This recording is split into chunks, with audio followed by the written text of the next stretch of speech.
Hai semuanya, gimana kabar kalian? Semoga selalu dalam keadaan baik. Jadi welcome back di segmen Nyangkut Bareng. Seperti biasa teman-teman, di akhir pekan kita akan update, mereview ya gimana kondisi dari market di minggu ini, dan juga kita akan lihat nanti minggu depan kira-kira ada news apa aja. Jadi ya kita berada di awal bulan Mei teman-teman. Seperti biasa yang namanya bulan Mei itu selalu ditakut-takuti dengan rumor sell and May and go away ya. Jadi katanya jual di bulan Mei dan pergi jauh gitu. Jadi itu adalah kata yang sangat populer, slogan yang sangat populer bagi investor-investor saham baik di Wall Street, Amerika ataupun di IHSG juga mengenal mitos-mitos seperti itu. Dan ternyata di awal bulan Mei ini rata-rata market terkoreksi semua, teman-teman. Baik dari Bitcoin, dari saham Indonesia, saham Amerika, semuanya pada terkoreksi di awal bulan Mei ini. Minggu ini kita udah dapat beberapa data, sangat banyak ya. Ini dari PMI, kemudian juga dari data inflasi di Uni Eropa yang so far inflasi masih cukup tinggi, teman-teman. Memang ada terjadi penurunan secara overall ya, cuman inflasinya masih cukup tinggi. Seperti contohnya data dari CPI untuk Uni Eropa, itu datanya menunjukkan bahwa tren inflasi justru malah naik, meskipun core-nya itu mengalami fase penurunan. Dari data-data yang lain juga, Amerika Serikat itu kemarin mengadakan yang namanya FOMC meeting. Ini perihal kebijakan dari suku bunga The Fed yang alhasil hari Kamis kemarin suku bunganya udah dinaikkan, teman-teman. Dari 5% naik ke 5,25%. Ada kenaikan 25 basis point. Dan juga ada statement dari Jerome Powell yang juga cukup penting untuk kita perhatikan. Nanti kita akan bahas sekilas ya. Karena sebelumnya kita udah pernah bahas juga di video yang lain, kayaknya video di hari Kamis, tanggal 4 Mei, kita udah pernah bahas soal FOMC-nya, statementnya apa saja. Kemudian juga di hari Jumat kemarin kita dapat beberapa data soal PMI konstruksi yang ternyata dari Inggris sendiri itu mengalami perbaikan, kemudian juga ketenaga kerjaan Amerika juga masih cukup bagus, teman-teman. Jadi ini menarik. Di saat manufakturnya mengalami gonjang-ganjing, penurunan produksi, ekspor-impor kesulitan, sehingga kemarin data GDP dari Amerika Serikat mengalami penurunan dan membuat Amerika Serikat menuju jurang resesi, lebih dekat menuju jurang resesi, tapi ternyata jumlah ketenaga kerjaannya masih cukup tinggi, penyerapan tenaga kerjanya masih cukup tinggi, which is artinya lapangan pekerjaan yang dibuka di Amerika Serikat itu masih sangat-sangat banyak.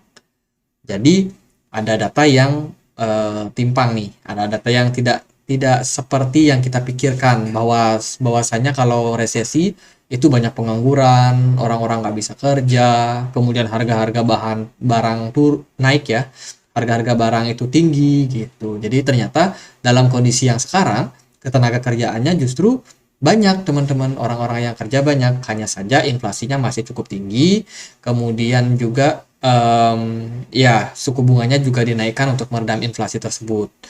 Makanya kemarin waktu statement konferensi ya, sesi tanya jawab gitu, Jerome Powell itu bilang kalau Amerika Serikat kemungkinan hanya akan mengalami resesi ringan karena dari segi ketenaga kerjaannya masih cukup oke, sementara inflasinya mungkin yang akan berusaha mereka redam. Meskipun ada isu-isu soal banyak perbankan yang akhirnya kolaps. Jadi kurang lebih gitu teman-teman kondisinya buat sekarang ini ya, semoga bisa soft landing, bisa santai ya, tidak harus terjadi kehancuran ekonomi untuk sekarang ini. Nah, itu beberapa data yang ada di minggu ini teman-teman, which is sangat-sangat penting. Kemudian di hari minggu depan ya, mulai dari tanggal 8 ini ada hari libur bank dari Inggris. Ini sepertinya market bakalan libur buat Inggris, Amerika kayaknya sih tetap jalan. Atau mungkin libur juga, kurang tahu juga teman-teman. Kita lihatlah nanti hari Senin gimana. Kemudian di hari Selasanya akan dapat beberapa data yang mungkin sedikit berpengaruh sama market ya. Ini soal indeks penjualan rumah untuk Inggris. Kalau dari Cina sendiri data ekspor impor mereka dan juga neraca perdagangan itu akan ada. Kemudian juga akan masih ada pidato anggota FOMC Williams untuk dari The Fed ya di hari Selasa, mungkin juga bisa menyebabkan market sedikit bergejolak. Data yang penting, data CPI. Ini berbicara soal inflasi di Amerika Serikat di tanggal 10 Mei, teman-teman. Hati-hati, karena setiap data yang akan dirilis itu akan sangat-sangat sensitif terhadap market. Market kecenderungan di bulan Mei ini bakalan sangat volatile, teman-teman. Jadi kalau kita lihat dari data inflasi sekarang itu ada di kisaran 5% buat Amerika Serikat, dengan inflasi intinya itu sekitar 5,5%. Sorry, 5,6%, dan diprediksikan bakalan turun. Bahkan ini CPI-nya diramalkan nggak bakalan turun, teman-teman, masih bertahan di 5%. Ya, apapun itu kita akan lihat datanya nanti di hari Rabu soal CPI Amerika Serikat. Kemudian di hari Kamisnya event pentingnya ada PDB dari Inggris. Kemudian data penting yang lain mungkin adalah tingkat Inggris juga masih bakalan naikin suku bunga, teman-teman, di hari Kamis. Itu datanya cukup penting ya. Kalau dari forecastnya masih bakalan naikin 25 basis point. Kemudian juga akan ada pidato Gubernur Bank of England Bailey ya. Terus ada klaim pengangguran awal untuk Amerika Serikat, ini juga cukup penting di hari Kamis. Kemudian di hari Jumatnya masih banyak event juga, PDB untuk Inggris. Kemudian ya itu sih beberapa data yang cukup penting. Jadi itu beberapa data penting untuk minggu depan. Masih harus hati-hati, kemungkinan market masih akan sangat volatile buat kedepannya. Nah, teman-teman, ini adalah data soal balance sheet dari Amerika Serikat yang trennya udah mulai turun. Artinya adalah ya ini kenaikan yang terjadi karena dulu mereka Amerika Serikat itu kan perlu dana ya, memberikan dana untuk para perbankan yang kesulitan likuiditas. Ada First Bank, apa namanya? Ya itulah Silicon Valley Bank. Kemudian yang sekarang yang baru-baru ini ada lagi beberapa bank yang juga collapse. Tapi sementara ini sih balance sheet-nya belum naik. Jadi itu teman-teman, balance sheet ini berpengaruh sama yang namanya likuiditas yang ada di market. Jadi kalau balance sheet-nya makin banyak, ya artinya makin banyak dana yang ada di market, perputaran uang makin lancar, ya bisa jadi inflasi makin naik. Nah, sekarang ini udah mengarah ke arah-arah yang positif, di mana balance sheet-nya mengalami penurunan. Kemudian kita lanjut dari beberapa news ya. Trader Bitcoin nangis, orang ini cuan 18 miliar dalam 1 jam karena PP Coin, teman-teman. Ini adalah fase-fase di mana meme coin pada rame. Sekarang ada Sui, ada PP, ada apa. Jadi banyak banget meme coin. Sepertinya sih memang kondisinya market sekarang itu lebih banyak fokus sama meme coin ya. Karena memang Bitcoin sendiri kayaknya kurang bergairah dalam beberapa waktu, pergerakannya cenderung sideways. Jadi orang-orang ya cari hiburan, cari meme coin yang cukup enak buat di tradingin. Ya ini salah satunya, teman-teman. Ya, teman-teman mungkin ada yang udah trading, ada cuan di sini, ya kongret aja buat teman-teman. Semoga nanti dananya bisa diputar lagi di market sehingga teman-teman bisa melipat gandakan kekayaan kalian. Kemudian harga Bitcoin naik ya. Jadi di tengah krisis perbankan Amerika Serikat. Jadi ada kemungkinan teman-teman kondisi resesi yang terjadi di market ini akan menyebabkan beberapa komoditas which is itu emas, perak itu bakalan dapat momentum untuk naik.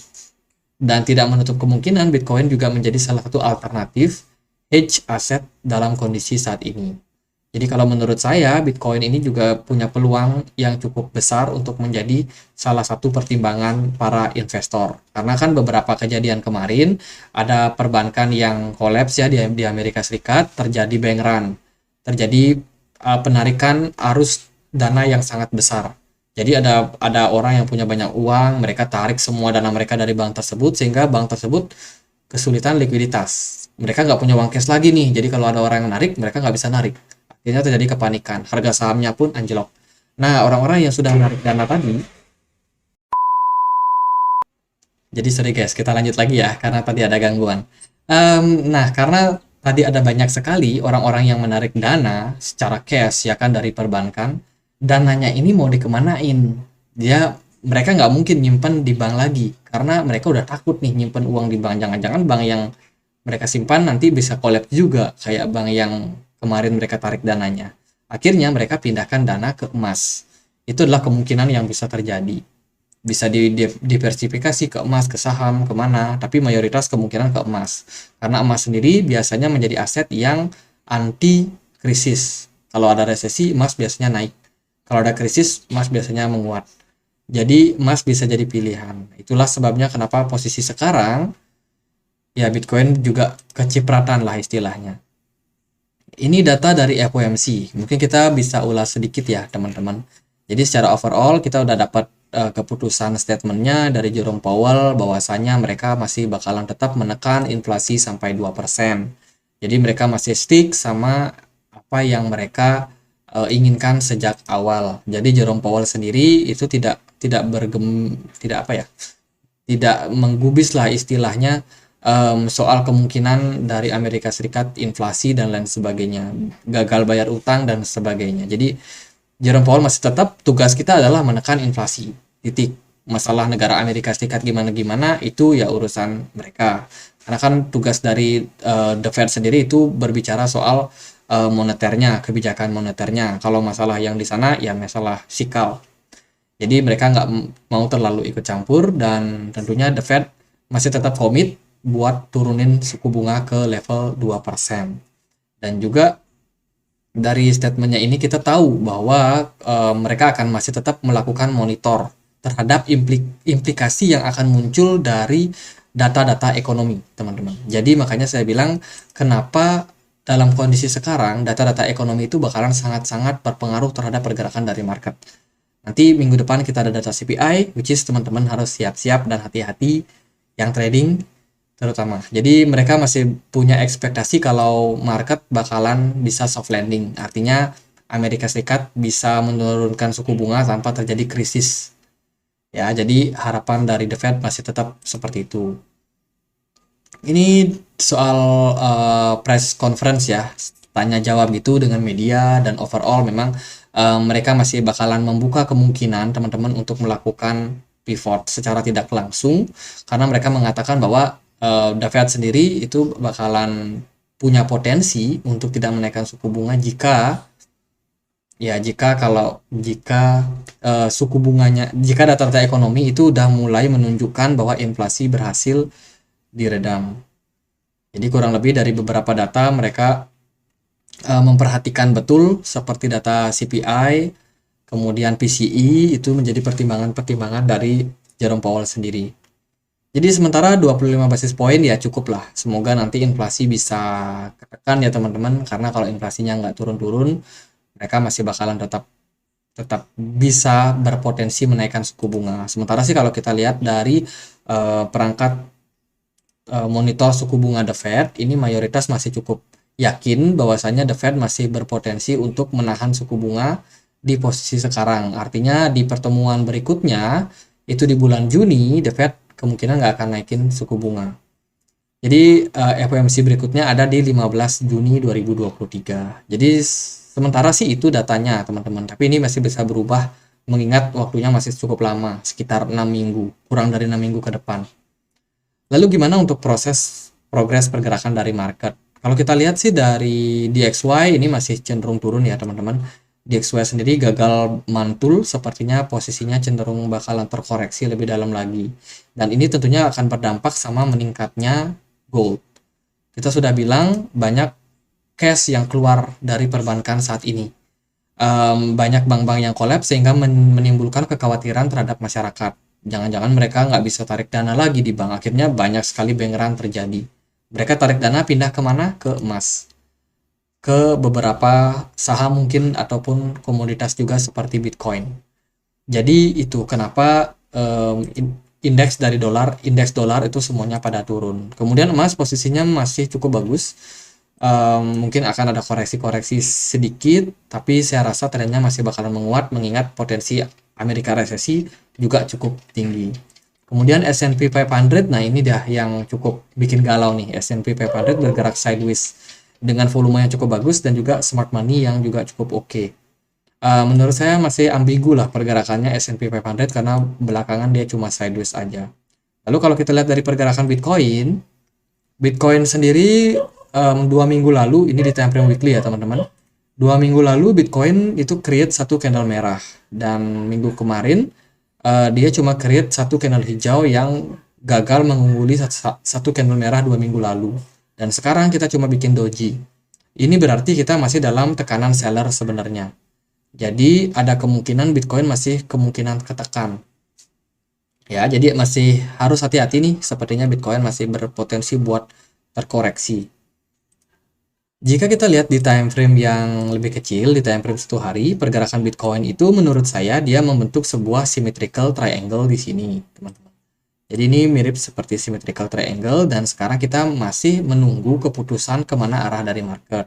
Apakah Bitcoin akan mengambil koreksi sebentar dulu ke kisaran 27.900, kemudian dia menguat dan breakout kembali menembus level resistance di sini di 30.000 ini, atau justru trennya malah di bawah turun lebih dalam lagi. Jadi ada kemungkinan seperti itu secara pergerakan dari market, khususnya market Bitcoin. Kalau kita perhatikan dari segi volume, so far so good buat Bitcoin, kemudian smart money-nya juga masih cukup aktif berdagang di market. Jadi untuk posisi sekarang, baik bullish ataupun bearish, menurut saya masih sama-sama punya kemungkinan. Tapi ekspektasi saya sih Bitcoin masih bakalan tetap menguat, mengingat potensi resesi yang terjadi itu bisa menjadi trigger positif buat market ke depannya. Jadi kalau menurut saya trennya masih cukup bullish buat Bitcoin secara jangka menengah. Apalagi kita juga mau halving di 2024. Jadi itu beberapa pertimbangan yang mungkin teman-teman bisa olah lagi ya, bisa cerna lagi apakah masuk akal atau enggak. Kemudian dari posisi ini bond ya atau surat utang berharga Indonesia, kita pakai contoh aja Super Bond Fund. Posisi dari pasar obligasi di Indonesia masih cukup bagus. Jadi kalau ada teman-teman yang mau membeli obligasi ori ataupun reksadana obligasi, ya saya rasa dalam kondisi sekarang masih bakalan cukup menarik teman-teman. Sepertinya masih bakalan growth lah bisa dibilang untuk jangka waktu beberapa tahun, mungkin 2-3 tahun ke depan. Ini masih sangat menarik mengingat suku bunga masih cukup tinggi untuk sekarang. Ini saham dari IHSG, saham Indonesia ya. Sementara di time frame weekly sendiri, progresnya IHSG ini kayaknya bikin bearish Marubozu dan so far mungkin tren bakalan terkoreksi, teman-teman. Ini closing time frame weekly-nya nggak bagus banget. Ya, jadi kalau IHSG bakalan terkoreksi, maka siap-siap dia bisa kembali balik ke level support kisaran 6.500. Jadi kita nggak tahu pasti arahnya kemana. Cuman kalau kita lihat dari pergerakan dana asing ya, ini kita pakai indikator foreign flow. Sementara dana asing naik ya teman-teman. Kalau kita perhatikan ada kenaikan dana asing di sini dan kebetulan IHSG justru kena reject di level support support resisten di kisaran 6.900-an. Jadi kalau dengan posisi sekarang IHSG mungkin kemungkinan ya masih dalam tren sideways buat sekarang. Mungkin belum bullish teman-teman. Sabar aja buat yang akumulasi saham, saya rasa peluangnya masih akan sangat ada ke depannya. Mungkin hanya perlu sabar aja mengingat kondisi market juga masih belum begitu bagus, terutama untuk makroekonominya. Jadi gitu aja pembahasan untuk segmen nyangkut bareng, cukup lengkap sepertinya kita bahas Bitcoin, emas, indeks dolar, kemudian IHSG juga sampai pasar obligasi. Dan ya semoga bermanfaat dan sampai jumpa lagi di segmen nyangkut bareng minggu depan teman-teman. Itu aja akhir kata saya Andre, makasih.